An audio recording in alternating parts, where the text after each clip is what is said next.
हर हर महादेव, देवों के देव महादेव के चरण में प्रणाम करता हूँ। दुर्गा माँ के चरण में प्रणाम करता हूँ। सरस्वती माँ के चरण में प्रणाम करता हूँ। गणेश भगवान के चरण में प्रणाम करता हूँ। गुरु भाई गुरु बहनों के चरणों में प्रणाम करता हूँ। गुरु भाई गुरु बहन, एक जगह शिव चर्चा हो रहा था।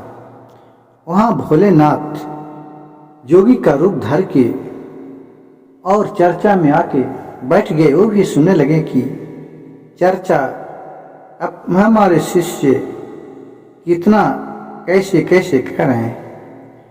तो जो शिष्य थे वो गा रहे हैं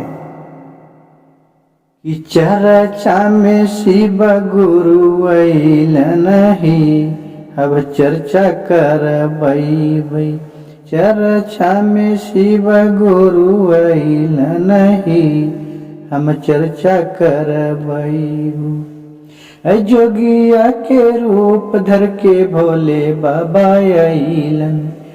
जोगिया के रूप धर के भोले बाबा अइलन।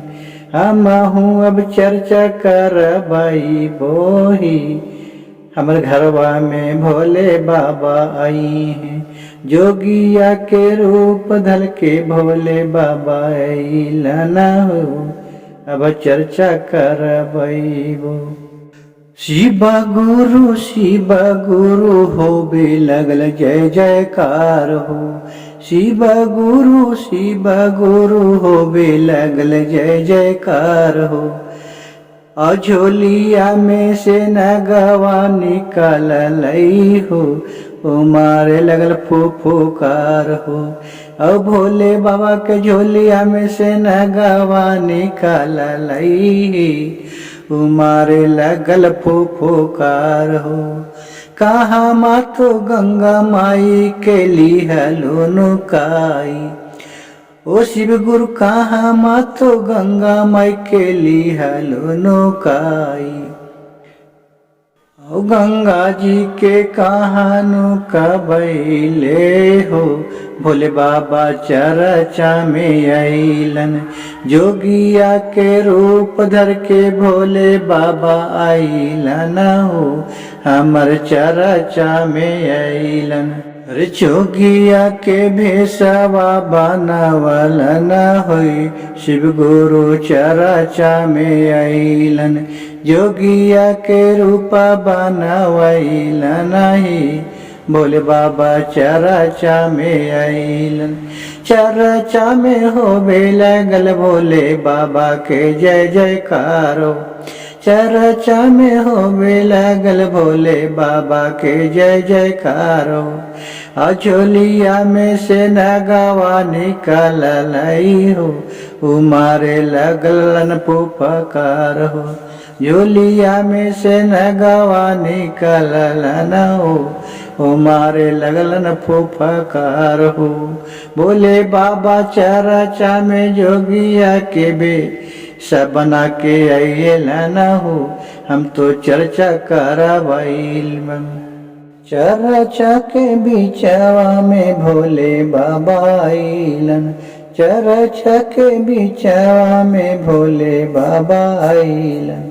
बहुत बढ़िया रूपावा बनैलन हो, भोले बाबा चर्चा में अइलन।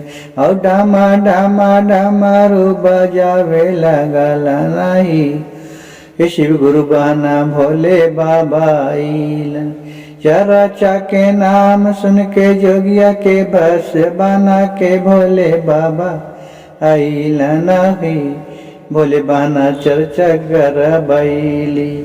भोले बाबा चर्चा में अइलन ही, हम चर्चा करबैली। देखी के हलेंद्र भैया गेलन भोले बाबा के पहचानी। देखी के सूरतिया भोल के गैलन हलेंद्र भैया पहचानी। पहले हमर गुरु हवा हमइन कर शिष्या, सबा के अब दर्शन दे के मना माजुरैल नहीं। भोले बाबा हमरे अगना में अइलन। जोगिया के रूप धर के भोले बाबा अइलन नहीं। गुरु बाना दरसा दे के जिया सबके जुरैलन। जोगिया के बेसावा बाना वाला है भोले चरचा में आइल।